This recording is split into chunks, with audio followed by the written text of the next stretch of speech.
स्वागत है आपका दोस्तों बिहार न्यूज़ में। मैं हूं फिरदौस गनी और आप देख रहे हैं केडीवी लाइव। दोस्तों आज हो चुका है 28 सितंबर 2025। तो आज की पूरे बिहार की टॉप न्यूज़ लेकर आए हैं आपके लिए। वीडियो शुरू करने से पहले आपसे रिक्वेस्ट है कि अगर आप पहली बार इस चैनल पर आए हैं तो चैनल को सब्सक्राइब करके बेल आइकन को प्रेस कर दीजिए और साथ ही साथ वीडियो को लाइक कर दीजिए, अपने दोस्तों के साथ शेयर भी कीजिए। तो चलिए चलते हैं आज की खबरों की ओर। दोस्तों आज बिहार न्यूज़ की शुरुआत सबसे पहले करेंगे कि उत्तर प्रदेश के बाद अब बिहार के गयाजी शहर में भी आई लव मोहम्मद पोस्टर को लेकर के चर्चा शुरू हो गई है। जहाँ गयाजी शहर के बीचों बीच गयाजी पटना मुख्य सड़क मार्ग, पंचायती अखरा मोहल्ला समेत कई स्थानों पर यह बैनर लगाया गया है। स्थानीय लोगों ने बताया है कि पोस्टर हाल ही में लगाए गए हैं। यूपी के अलग अलग जिलों में आई लव मोहम्मद पोस्टर को लेकर के झड़प और फिर विवाद की खबरें सामने आई है।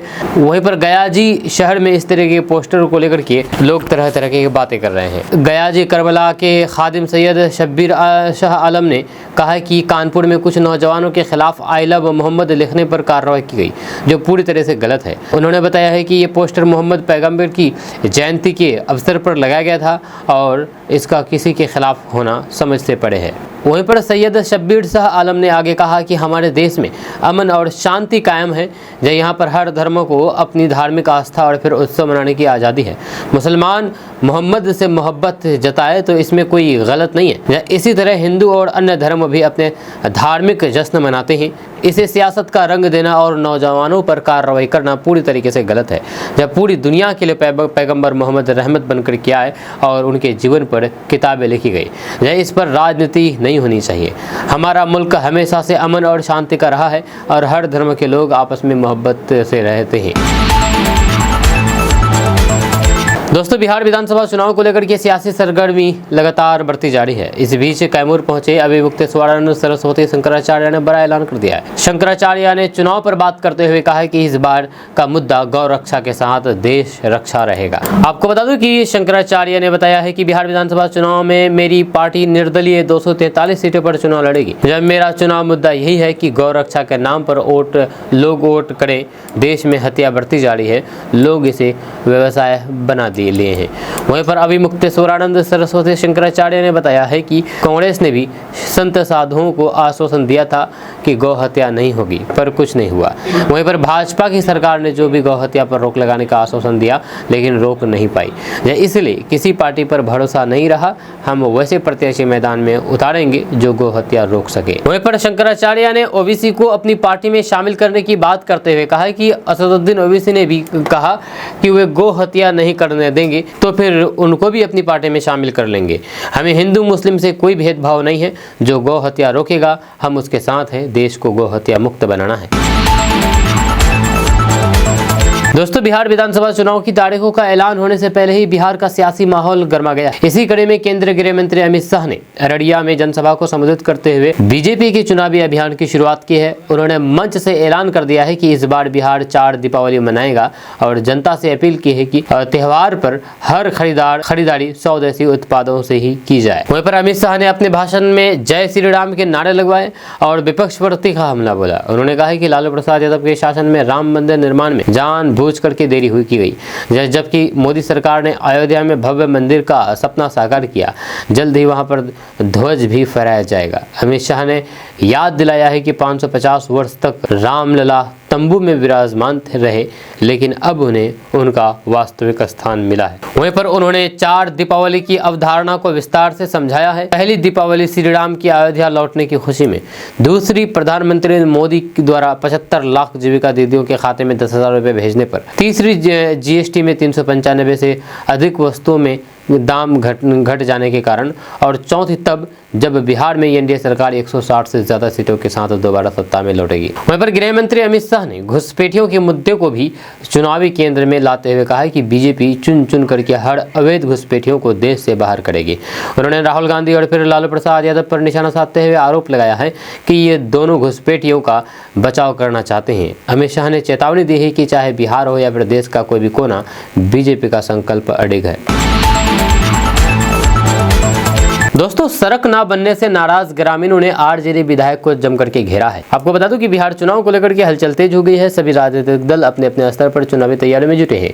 विधायक अपने क्षेत्र का दौरा कर रहे हैं। इसी के तहत रोहतास जिले के दिनाड़ा विधानसभा के आरजेडी के विधायक विजय कुमार मंडल अपने क्षेत्र के दौरे पर थे। इस दौरान एक गाँव के लोगों ने विधायक के काफिले को रोक लिया और उनसे सड़क को लेकर के सवाल करने लगे। इस पर विधायक ने कहा कि मेरे विधानसभा में ऐसे 400 गाँव हैं। इस पूरी घटनाक्रम का वीडियो अब सोशल मीडिया पर वायरल हो रहा है। ये पूरा मामला रोहतास जिले की दिनाड़ा विधानसभा क्षेत्र का है। यहाँ राजद विधायक विजय कुमार मंडल स्थानीय योजनाओं के शिलान्यास और फिर उद्घाटन के लिए पहुंचे थे, लेकिन ग्रामीणों ने उन्हें घेर लिया।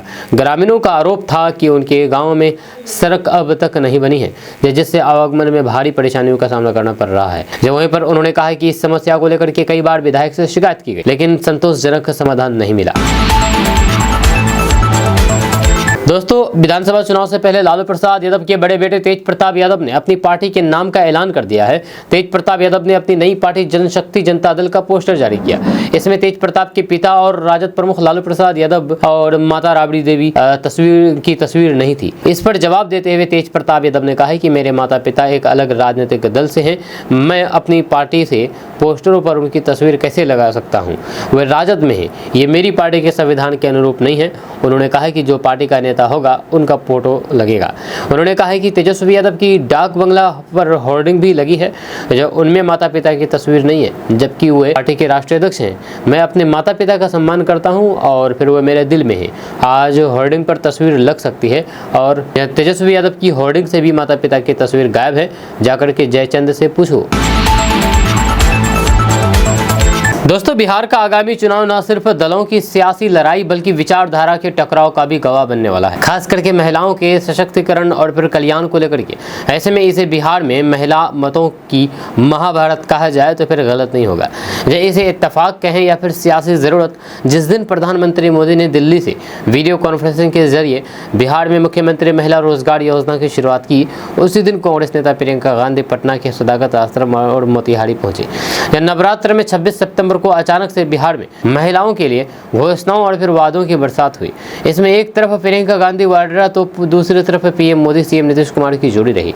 लेकिन मूल सवाल यह है कि बिहार जैसे पुरुषवादी समाज में महिला सशक्तिकरण का असल प्रतिनिधि कौन है? आगामी चुनाव में आधी आबादी की वोट लेने के कैसे निर्णायक बढ़त दिलाएंगे? दरअसल प्रधानमंत्री मोदी बिहार की महिलाओं के लिए खाते में सीधे पैसे देने का नया संकल्प लेकर के आए हैं।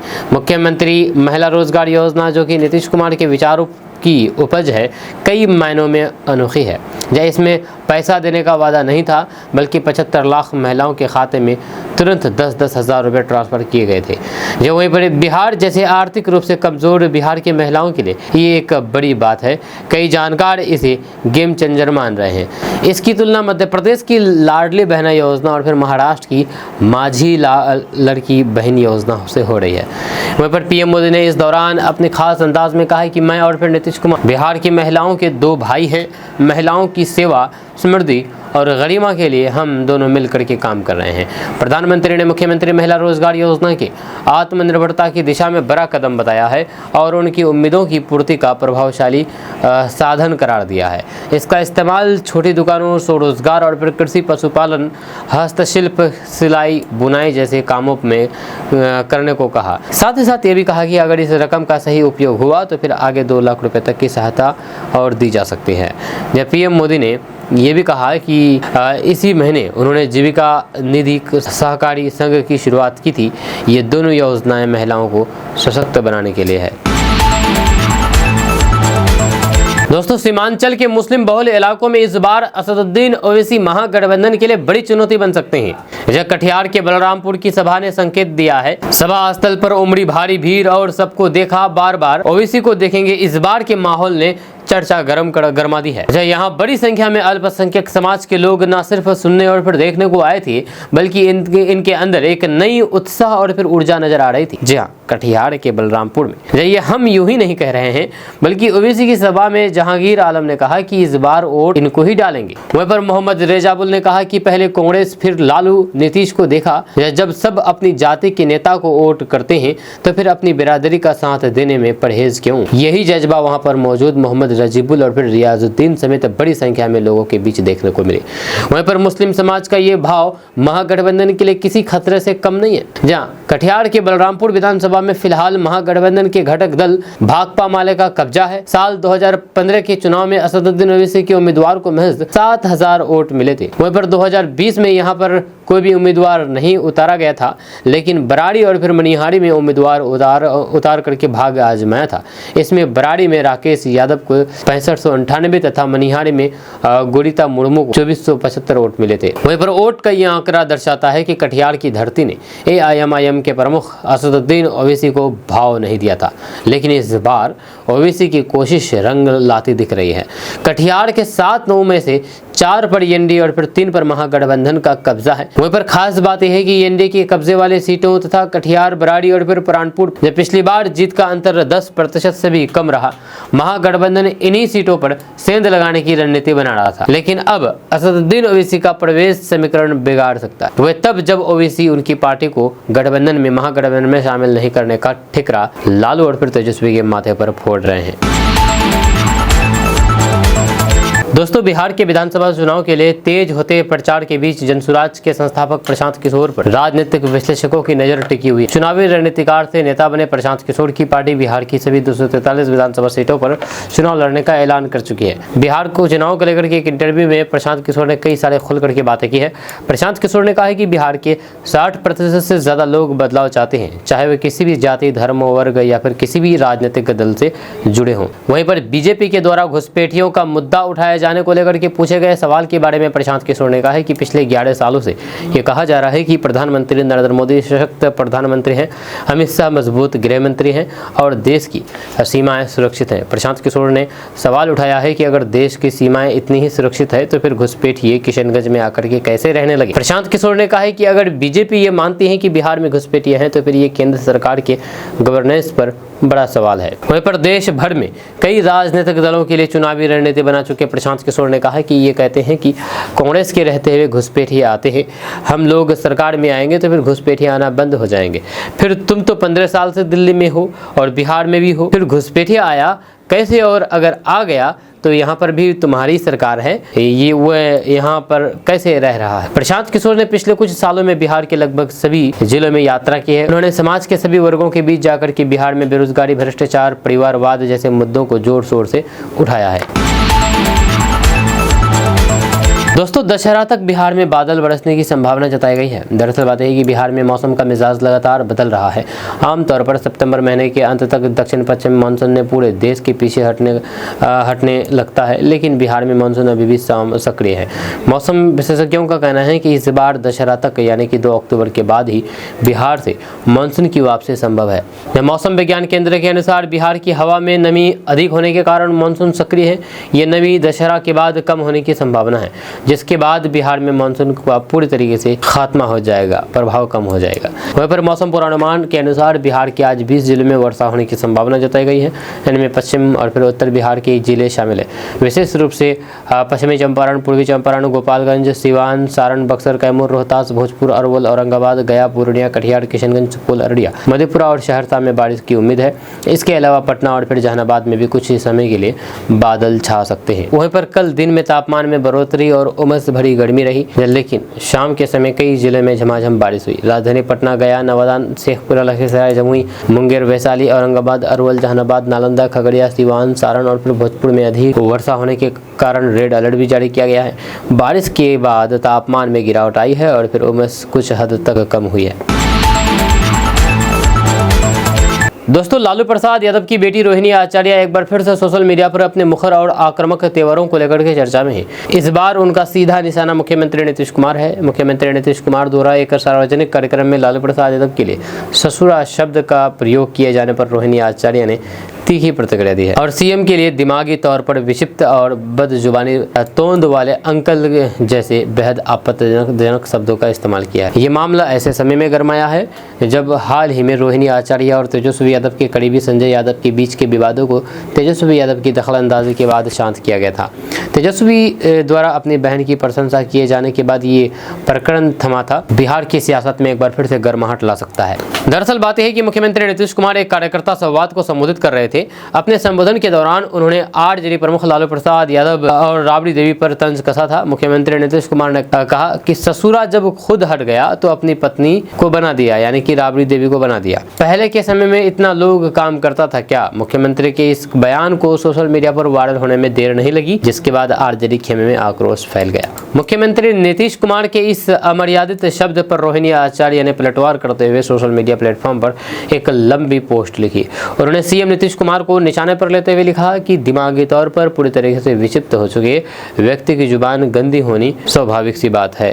पागलों को सड़कों पर गाली गलौज करते हुए अमूमन देखा जाता है। रोहिणी आचार्य यहीं पर नहीं रुकी। उन्होंने मुजफ्फरपुर बालिका गृह कांड का जिक्र करते हुए सीएम नीतीश कुमार की चरित्र निजता पर सवाल उठाए।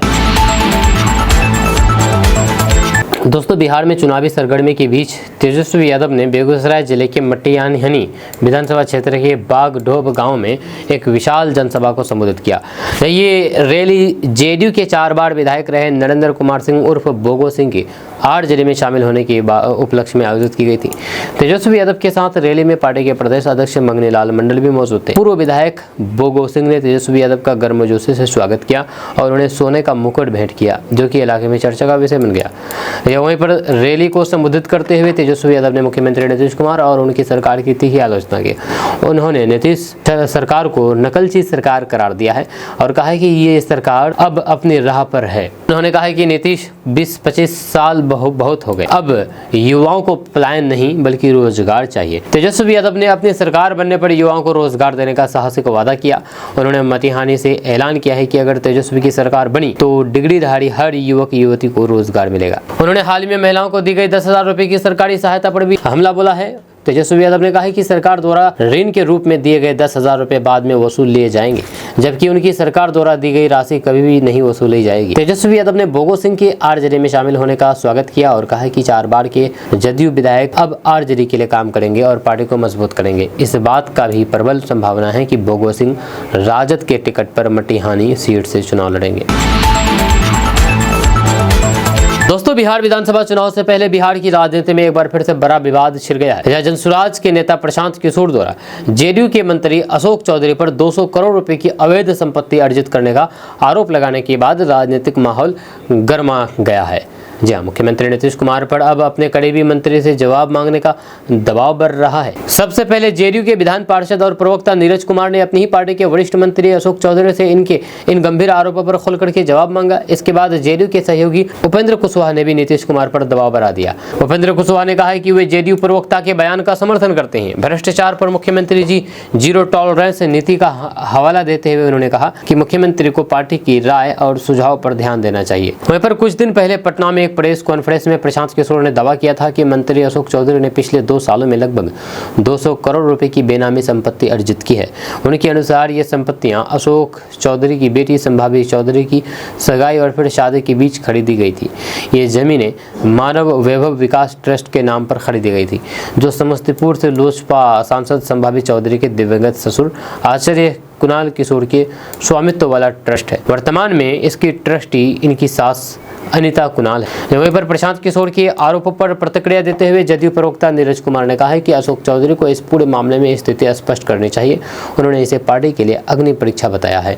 नीरज कुमार ने कहा है कि इससे पहले पार्टी के किसी भी मंत्री पर इतने गंभीर आरोप नहीं लगे, ये सामान्य नहीं है। वहीं पर अशोक चौधरी ने सभी आरोपों का साफ खंडन किया है। उन्होंने कहा है कि उनकी संपत्ति से जुड़ी हुई सभी जानकारी पहले से ही सार्वजनिक है। चौधरी ने प्रशांत किशोर से माफी मांगने की भी मांग की है और उनके खिलाफ 100 करोड़ रुपए का मानहानि का नोटिस भी भेजा है। दोस्तों, बिहार चुनाव से पहले इलेक्शन कमीशन का चौंकाने वाला सर्वे सामने आया है। जब पिछले चुनाव में मतदान के कारणों पर चुनाव आयोग द्वारा किए गए एक सर्वेक्षण से पता चलता है कि पार्टी की पसंद के आधार पर वोट देने वालों की संख्या में कमी आई है। जब वहीं पर दूसरी ओर उम्मीदवार से व्यक्तिगत संपर्क के आधार पर वोट देने वालों की संख्या में वृद्धि हुई है। जब परिवार के मुखिया का प्रभाव कम हुआ है, लेकिन चर्चा का प्रभाव बढ़ा है। केवल 2.6% प्रतिभागियों ने कहा कि उन्होंने अपने परिवार के मुखिया द्वारा सुझाए गए उम्मीदवार को वोट दिया है, यानी यानी कि परिवार के किसी सदस्य ने कहा कि फलाना को वोट देना है तो फलाना को वोट दिया गया। जब परिवार के भीतर राजनीतिक चर्चा का उम्मीदवारों के चयन पर महत्वपूर्ण प्रभाव देखा गया है। वहीं पर मतदान प्राथमिकताओं को प्रभावित करने वाले कारणों में 41.4% प्रतिभागियों ने कहा कि उनके परिवार की राय उनके मतदान निर्णय को प्रभावित करती है। 40% ने कहा कि उनकी प्राथमिकता चुनाव लड़ने वाले उम्मीदवारों पर आधारित है।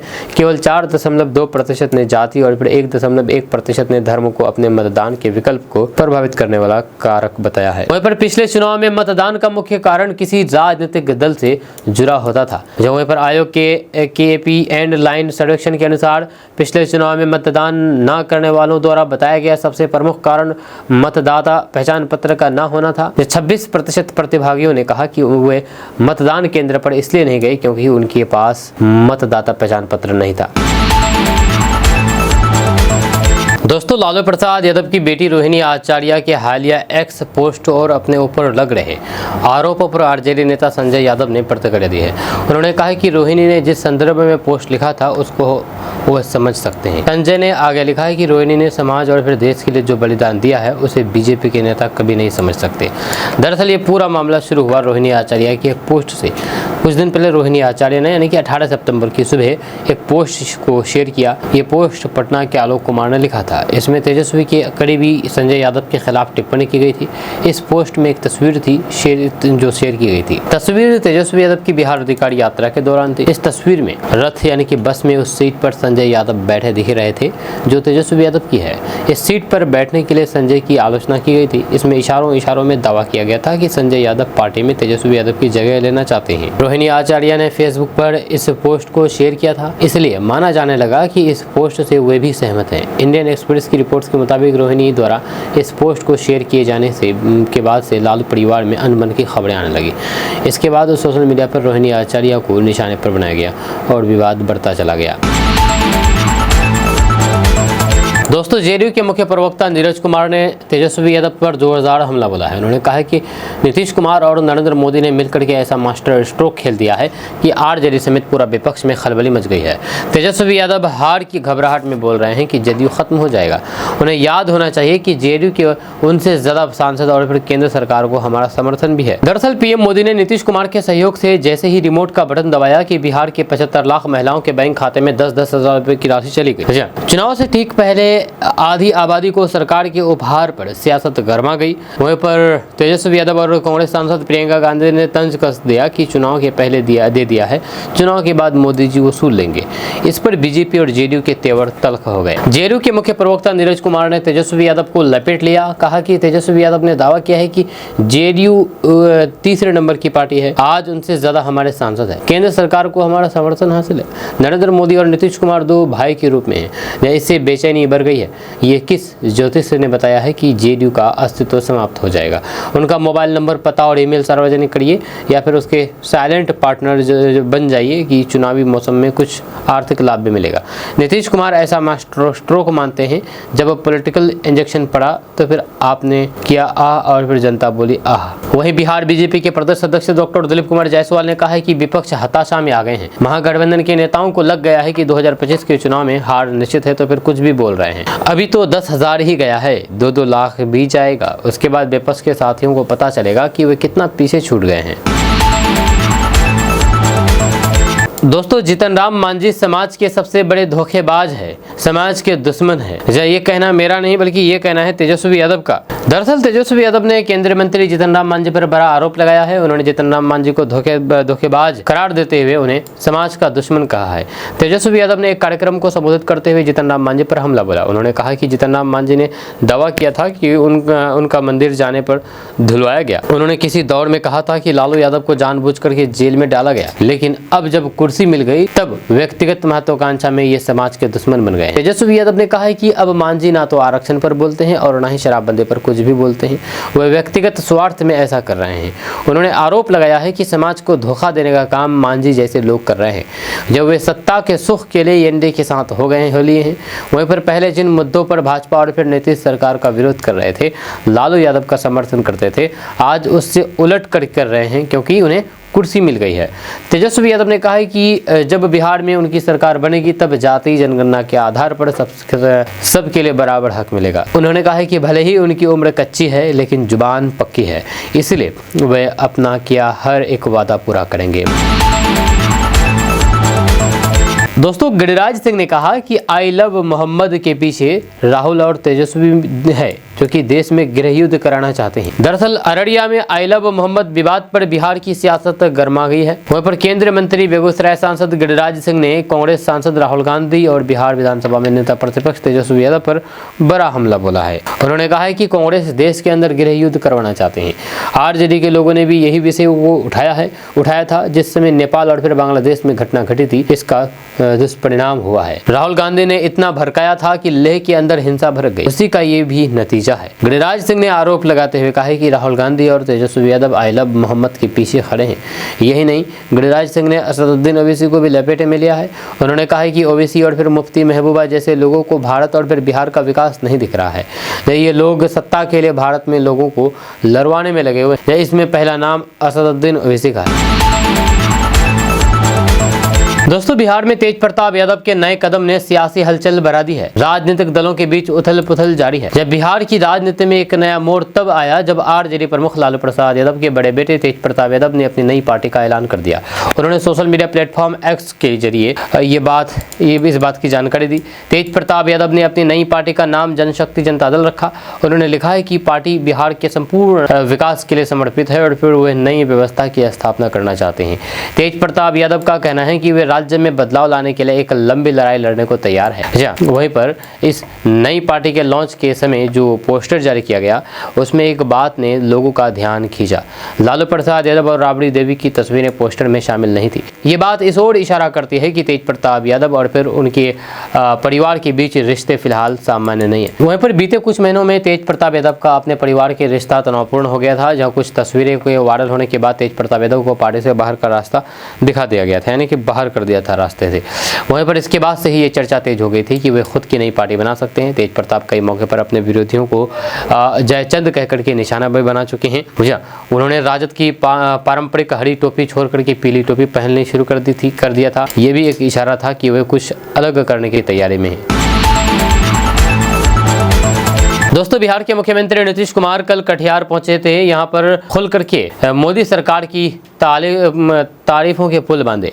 मुख्यमंत्री नीतीश कुमार कल कटिहार के दौरे पर पहुंचे तो फिर बेहद फिट नजर आए। इस दौरान उन्होंने बराड़ी विधानसभा के समेली प्रखंड कार्यालय में साहित्य रन स्वर्गीय अनूप लाल मंडल की प्रतिमा का अनावरण किया। इसके बाद उन्होंने प्रगति यात्रा के दौरान विकास योजना को लेकर के किए गए वादे को पूरा करते हुए विकास योजना का उद्घाटन किया।